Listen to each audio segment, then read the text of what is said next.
All right, who's talking? Was that a quiz? Yeah. Clearly it's you. What are we up Uh, to? We tossed a coin. We were either going to go out or have a nap after eating all that food. yeah, so we're gonna go for a walk, try to track down some grouse this time, and try to get back before what, 5-ish? No, before 5. 4. Yeah, by 4. We only have a couple hours. It took us a long time to cook that and eat that duck. Yeah. So we won't be bringing the camera along. Jared's gonna bring his phone. So if we get into some action, we'll film it, but otherwise I don't really feel like lugging my camera around the entire way. It's a little bit bulky for what we're gonna be doing, which is basically bushwhacking. So we'll update you on the way back, or when we get back anyway. Yep. Good enough? With a pile of grouse. All right.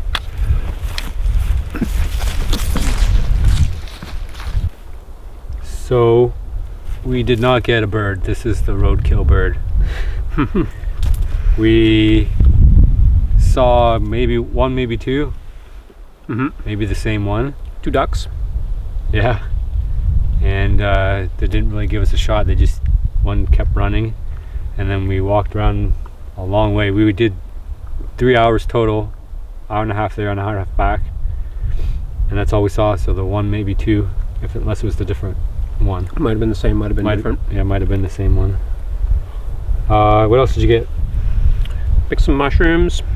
So these guys here are green oyster mushrooms. They're from the Austriatus group, so they're like the white ones that you buy in the grocery store, but they're green.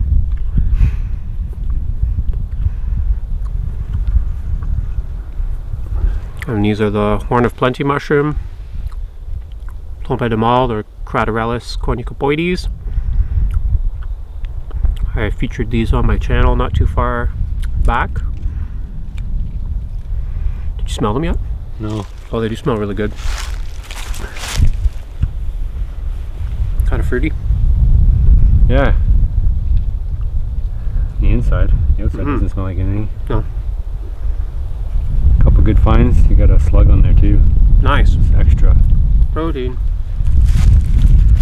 So we're gonna demo, since we didn't get a bird, we're gonna demo on the roadkill bird how to clean it. It's got a little bit of damage, as you can see.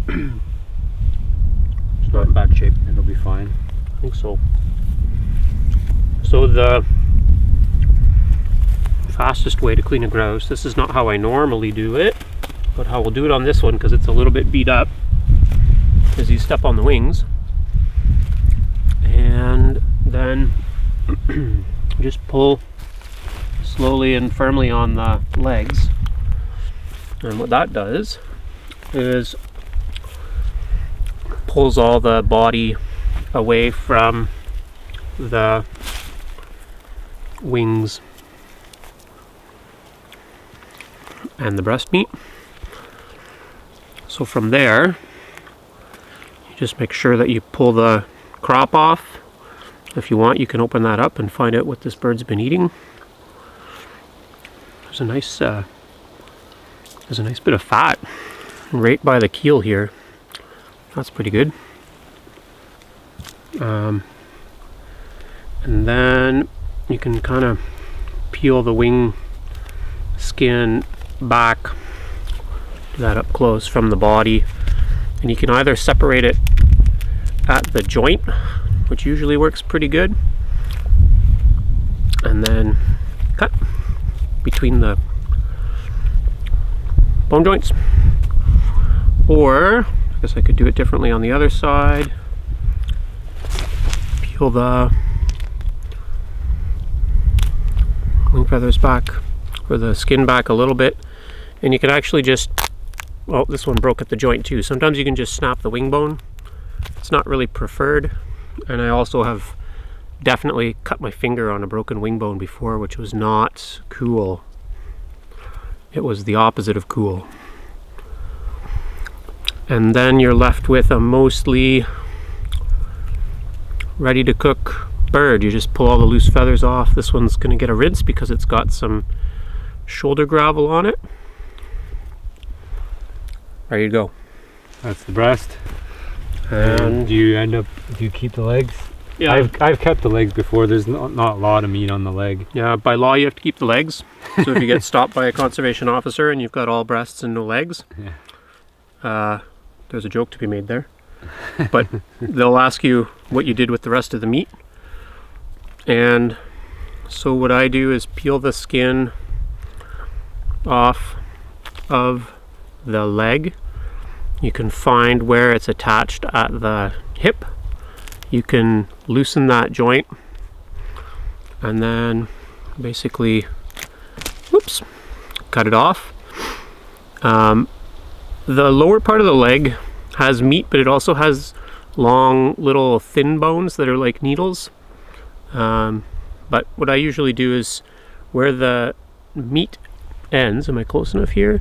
Then I just snap that bone and you've got a leg. You take this home, you give it to your children because they love it. Just a grouse's foot. And we do the same thing with the other side. So if you just grab a hold of the skin, usually it just peels right back. So again, just separating the joint at the hip by bending the leg in the direction that the grouse would never want to bend it in real life, in its living life. Cut through the flesh. Get rid of all these extra feathers. Break the leg at the calf. Separate it. Keep the foot for your kids. And the alternative to doing that is to pluck it, right? Yeah, if you haven't got a lot of damage, not too many pellets in it, then if you're very patient and very careful, you can kind of almost one feather at a time, you can pluck all the grouse. And that leaves most of the meager amount of grouse fat on it, which is in the skin. So that's going to add flavor and moisture to your cooked grouse. And if you don't do it carefully, what happens? Then you end up pulling feathers and the skin just peels away with the feathers. It's very sensitive skin.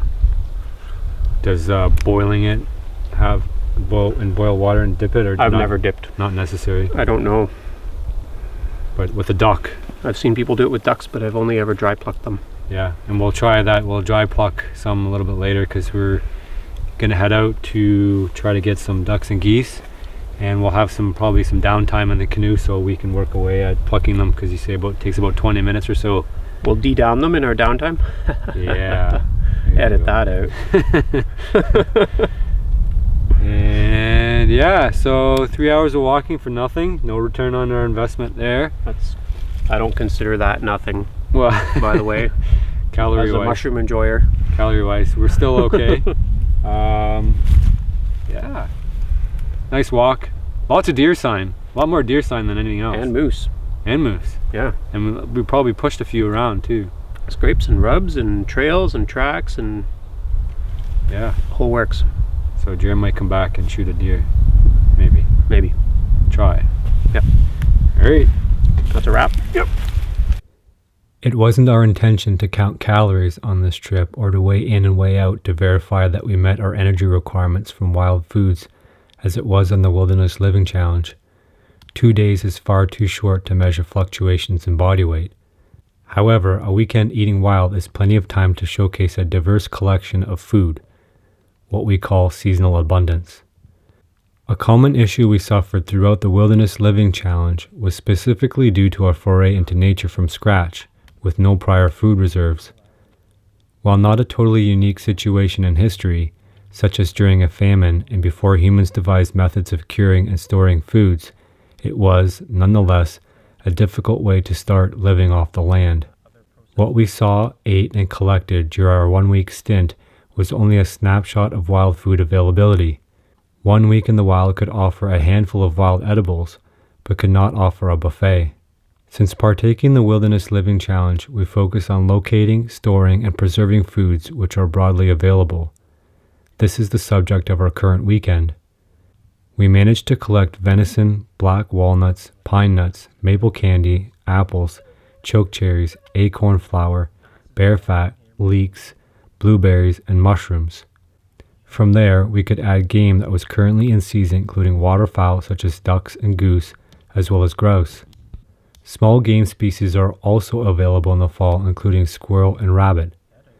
Roots and tubers, including cattail and wapato, are also ideal for harvest in the fall, as the starches concentrate into the lower portion of the plant at this time. As we discovered, hunting laws and harvest regulations are highly prohibitive when trying to live off the land. Navigating this river system showed an abundance of beaver, numbering about a dozen with just a 1-hour paddle. High in fat, these would make a great addition to our caloric requirements. One important factor worth mentioning is that we didn't harvest our foods coming into this weekend authentically. That is, we didn't use calories from wild edibles to harvest our wild edibles.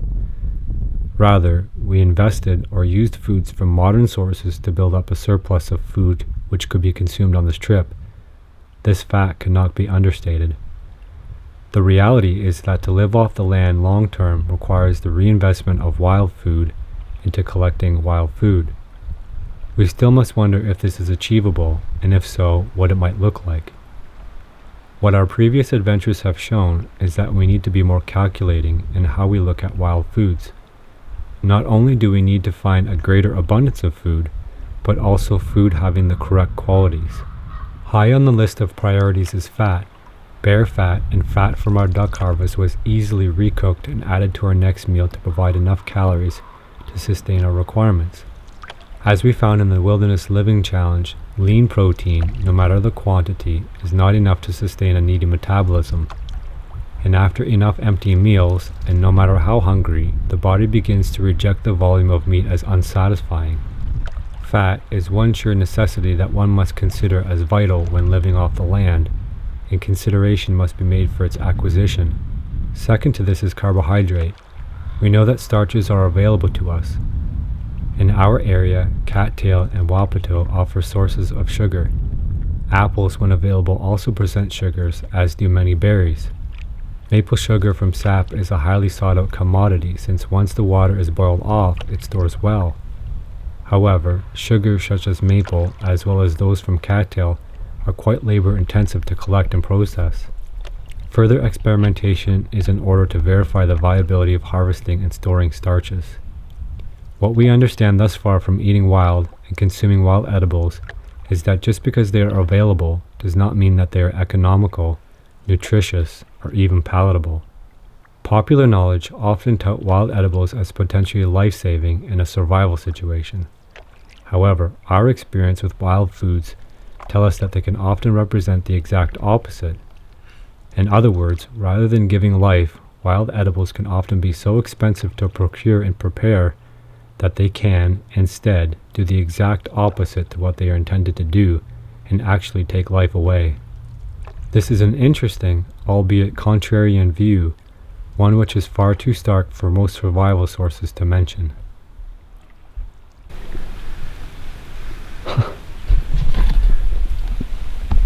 We wedged ourselves in the reeds. Cattails. See the view out front, so we have to stand up to shoot.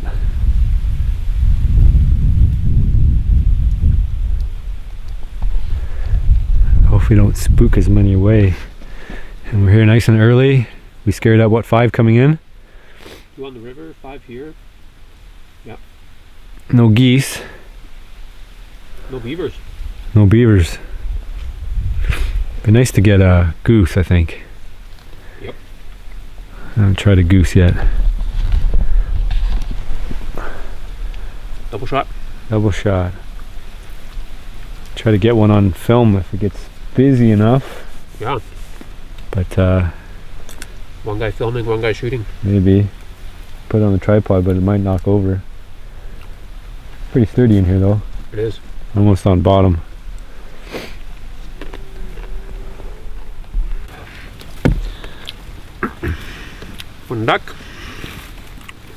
One duck to pluck. So their feathers are, usually they come out pretty good. Try and keep them out of the canoe. Their skin's really, really tough. They have like a really thick skin compared to a grouse. So you really just, if you're dry plucking, you're just pulling off big piles of feathers, and then after you've kind of gone over the bird once, then you go back and you pick through all the downy stuff underneath, or further down you can dip them in, you heat up water and you put paraffin wax on it, you dip them in and they come out coated in wax, and then you peel the wax off and it pulls all these little fine feathers. I've got some at my place if we want to try it.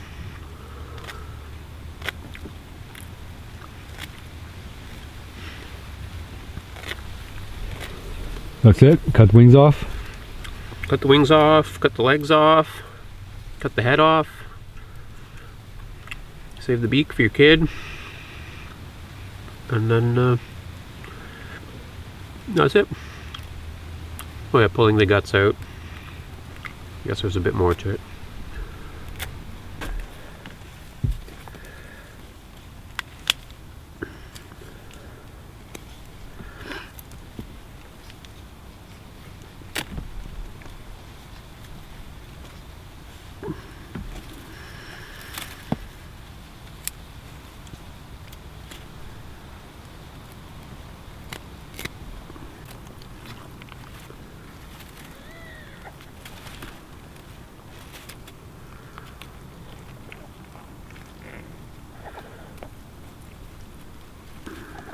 Gizzard.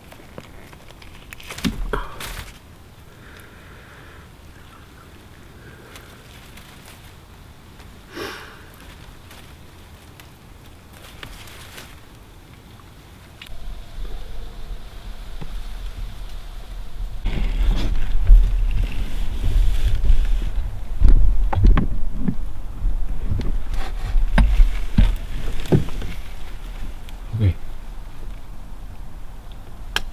Ready? Yep. Okay.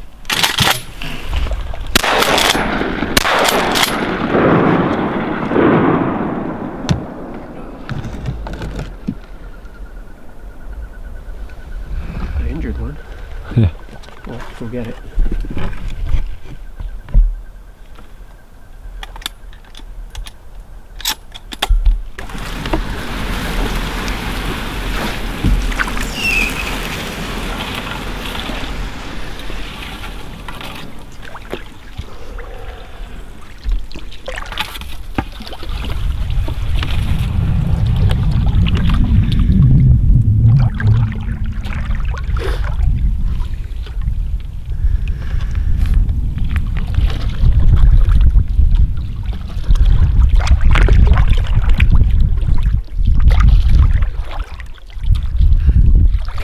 Getting all the feathers here.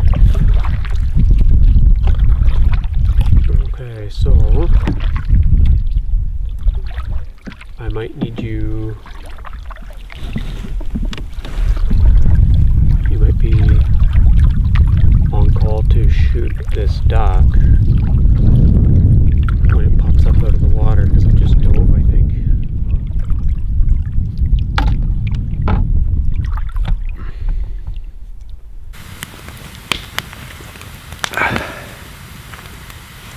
Work. Yep. There we got two faces. Yep. All right, so We're back. we're back. Thank goodness. 7:45 Yeah, it's a good hour paddle in the dark In the with no dark. light, with no light. chasing your way around the beavers and Yeah, bumping there's into the logs. probably 10 beaver. Well, maybe just under 10. But last you saw, Jeremy was cleaning the duck, and then we shot a duck, and then as we were paddling out, Is that going to be in the video? yeah, I don't Yeah, know. Well, you well, paddling out, I'm sure I looked awful cleaning that duck. It's just because I'm squeamish sometimes. is that why? I don't like the sight of blood. Well, anyway, Yeah, I had the craziest headache of ever. And then when we paddled out after the shot duck, I puked out the side of the canoe about 17 times. And then when I was recovered, and I feel much better now, that duck was nowhere to be seen. Yeah. So we're gonna blame it on the pumpkin seeds that I've been eating. Yeah, it's the only thing that Jeremy's been eating that I haven't. So yeah, Jeremy threw up. Case closed. Case closed. And that's the end of the night. And a noisy, welcoming mallard landed in the bay about 100 yards behind us and called every flying duck over there instead of to where we were, which is where all the ducks were last night. Yeah, well, we scared them out, I think. We scared the mallards out, and then the mallards called every other goose. Well, that geese actually landed a little bit late. Yeah. And then all the other ducks landed at the other bay behind us, so that's our luck anyway. And then what do we have for food tonight? Oh, what don't we have? We're gonna have a smorgasbord. We have roadside grouse with venison leek sausages, 2 kinds of wild mushrooms simmered in bear fat. Wow. And lake water. Maybe it's a little rich for us. Maybe we'll eat blueberries for dessert. Light up a couple of cigars. Well, we could make some more apple pie too. Oh yeah? Finish up those apples and apple blueberry. I don't know if I'll be able to eat that much. No? I probably will. So I don't know if you want to see more cooking in the dark. Maybe we'll do some cutaways. Just some snapshots. Yeah, we'll overlay it over top of this, so as you're watching what we're eating, it doesn't sort of drag on. It's more in the dark cooking as it gets dark so dang early. Dang! Dang it. So I think that's it for today. Get an early bed and we'll see you about tomorrow. Yeah, that was a great experience actually, paddling in the dark for an hour. We've done that twice now, right? Once this morning, I don't really early, and it doesn't bother me that much because I'm used to doing it through the bow hunt, like walking around in the woods in the dark. oh yeah, So it's not a whole lot different than that. canoeing, it felt different to me. Yeah, you canoe by feel. Yeah, it's hard to know where to go Yeah. a little bit. That's good.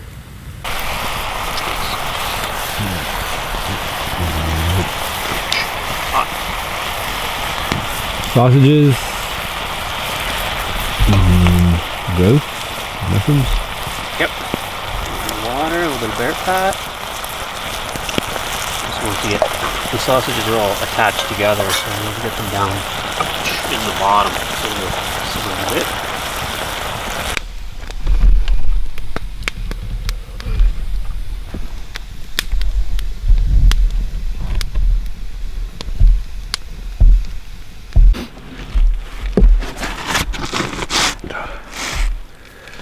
A little bit frostier this morning, and we tried to get here. We left probably half hour earlier, but because the sky's clear,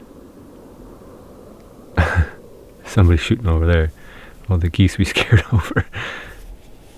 But yeah, there was a pile here when we got here, but we did our best. It's an hour paddle easily from our campsite, which is kind of deceiving, but so we left at what, 6? About 6 o'clock. Yeah. It's 6:45. So hopefully we scared them up and they circle back and then don't figure out we're in cattails again.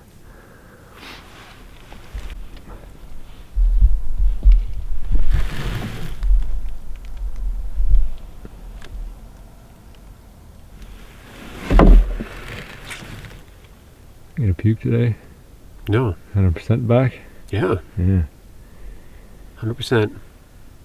That was weird. It was weird. I think it might have been those pumpkin seeds. Or just the headache. Yeah. Or the raw apples. That's the only difference.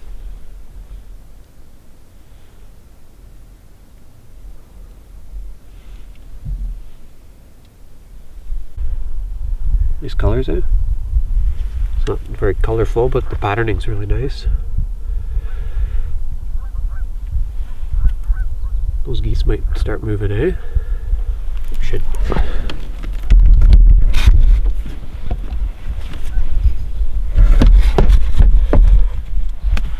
Brrr. move, Phil. Oh, I'm freezing.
We're having a big fire, are we? Yeah. So what do you get? One duck. One duck. No headaches. Yeah. Lots of goose frustration. A chill. It was Yeah. cool this morning. It was cold. Now the sun's out. Yeah, it's beautiful now. And it's gonna get hot. No wind. Not a ripple on the lake.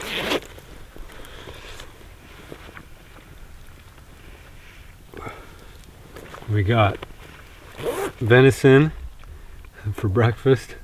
We also made another cobbler and then some noodles. It's a 3-meat breakfast. Venison Yeah. sausage, venison steak, venison chunks. Nice. The hardest part we had was finding a carb on this trip. Finding like we'd have to find some duck potato or some artichoke or what other options do we have? Well, we brought the acorn flour. Yeah, and then there's some in there, and then the fruits would have them, but it's pretty slim. Like the apples would be difficult to store unless they were all dried out.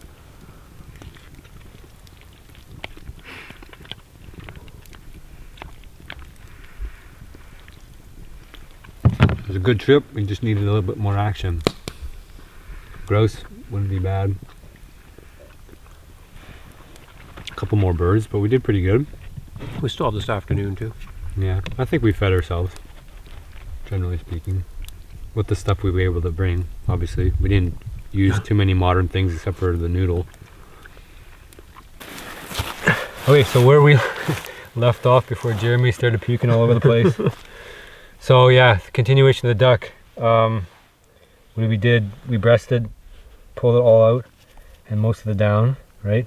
Yeah, don't say breasted because people will think we cut the meat Oh, out. sure, okay, we didn't breast it. Yeah, we just dry plucked it Dry plucked it. and then tried to get more of this down off, which we might burn later. Or Out to the elbow on the wings, and then all the way through the back. these make a really good at Halloween, like a pirate's eye patch. Also, Yeah. try it out.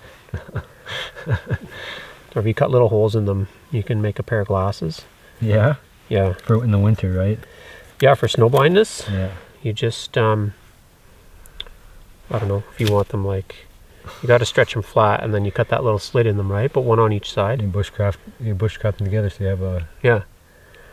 Yeah, and it's great. I think you got to go the other way, so you can bridge them, You gotta bridge them, cross them over. cross them over like that. Well, then they make the comfy little nose piece, right? That's right. So it sits on there, and then you cut the hole. They work really effectively. Are you joking? I hope you're joking. And the wings? I'll leave that for you to decide. Are the wings a hat?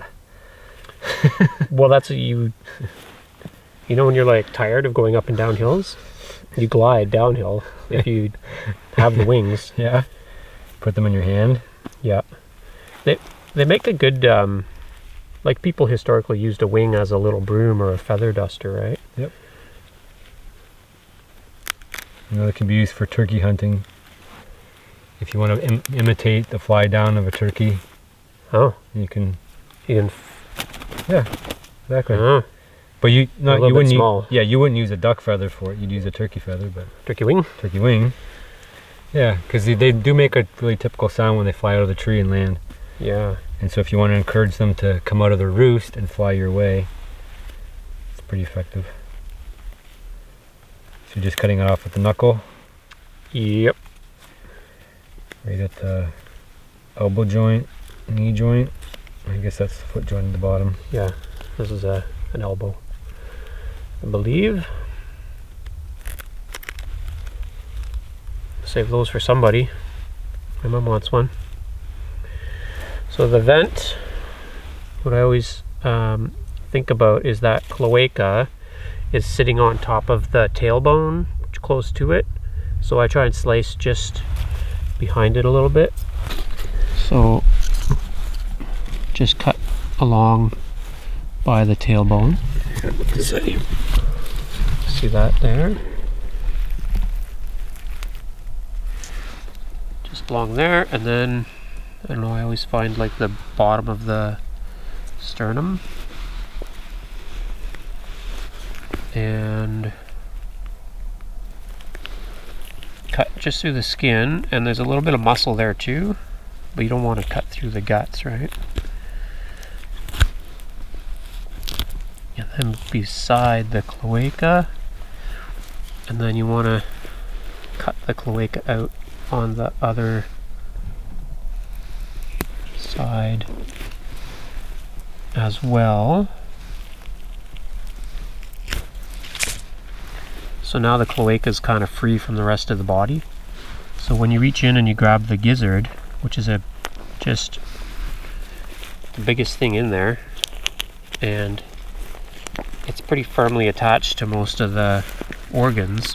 Then if you pull on the gizzard, typically everything else follows along, including the cloaca.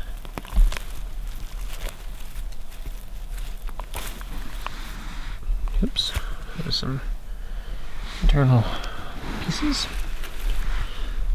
Now if I reach in there, there should be a little bit of what's coming out here. There's the liver.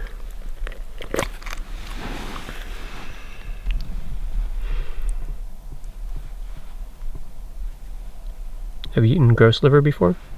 Yeah. Tastes really rich.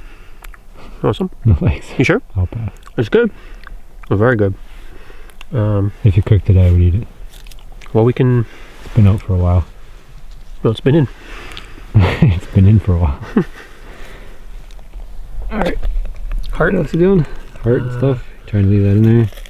Heart. Lungs. You can feel them in there. We'll leave them in. Actually, I guess what we could do to keep this pretty clean instead of putting it on a tiny leaf is we could leave it in there as well. And then the neck. So depending on how much of the fatty skin you want to keep on, I guess you can cut it up high or down low. We'll just aim for somewhere in the middle here. Cut around the skin, and then sometimes you can just break the neck and pull. I think this one had a pellet go through the neck, which is why it broke so easily.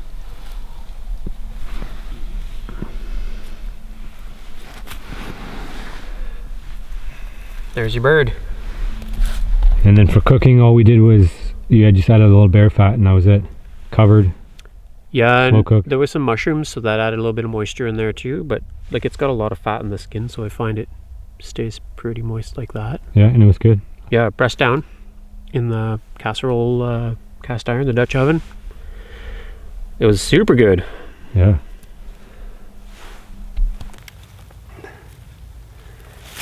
There's a couple of birds from today. As you can see, Jeremy's not with me this morning, or today I should say. Been out all day.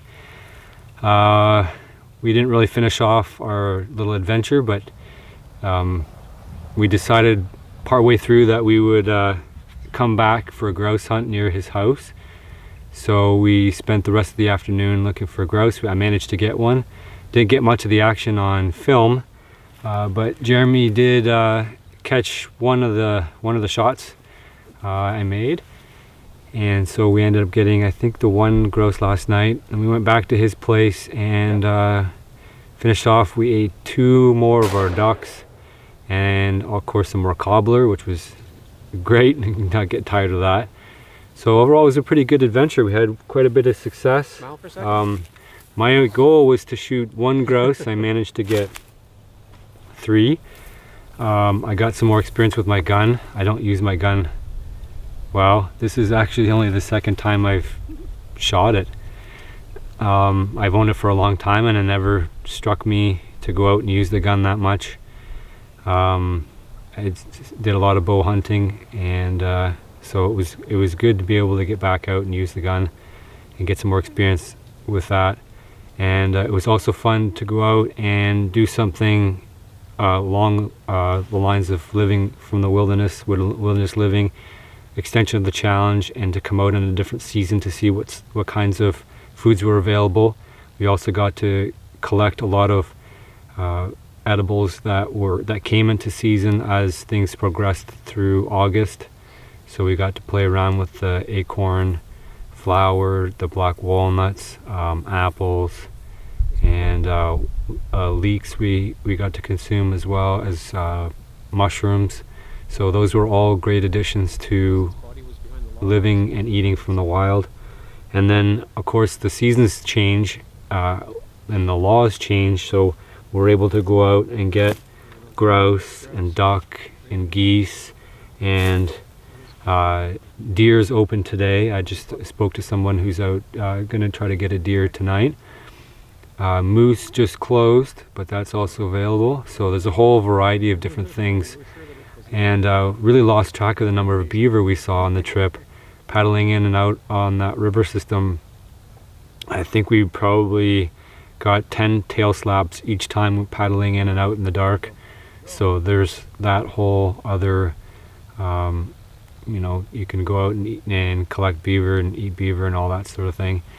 So we really didn't have as much of a difficulty living off the land, quote unquote, this time around. But we did some preparation in advance, so we used calories from modern sources in order to be able to save up those wild sources. So whether we could do it as we went is another story altogether. So, but it just goes to show, like, there's some seasonality that comes to it. And one of the interesting experiments was with the black walnuts, and how many you would need for a daily allotment of calories. So that I thought was a kind of a little bit a neat experiment. And the big takeaway, I think, is the amount of fat that we could get from duck. And I didn't get tired of eating duck like I got tired of eating pike. And maybe I think if I had some fat to mix in with the pike, and also a little bit of flavoring, that the Wilderness Living Challenge would have gone a lot different than it did for me. I would have been able to consume a lot more food and get the calories I needed. But the duck was, it's really fatty by nature and has lots of flavor naturally.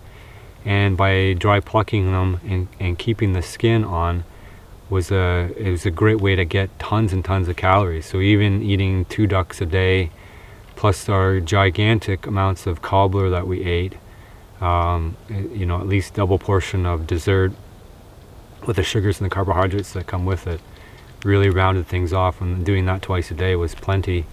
And we substituted in with a little bit of the noodle, which is rice based, but that could be easily done by doing some agriculture and getting some corn based food, like an extra carb. And we know that goes back thousands of years, that kind of agriculture for corn. So really, those are the kinds of things that people would have been doing in order to live off the land. And one notable mention too is the bear fat that Jeremy was able to get. So that's another source that comes available around August for the bear hunt. And that tub of butter, just adding that, or lard and fat, adding that to the duck and the cobbler and other things that we would eat, frying mushrooms in it and stuff like that, that would definitely boost up the number of calories. So it's really a matter of getting that animal fat source, or that fat source, to supplement all those other things. And that lard, once it's rendered down, can be stored quite readily. You know, it doesn't require any refrigeration as long as lots of the moisture has been evaporated out. And so anyway, I'm really happy with the trip. I think Jeremy's happy too. Like I said, we didn't finish it off, and unfortunately Jeremy couldn't be with me today. But yeah, we got more things on the works, and winter's right around the corner, and I've got tons of other things on the go as far as wild edibles that I've been waiting to post until after the Wilderness Living series, so there's lots more to come. So thanks for joining me, and hopefully you'll stick around. If this is the first video you watch, please subscribe. There's definitely more to come. Cheers.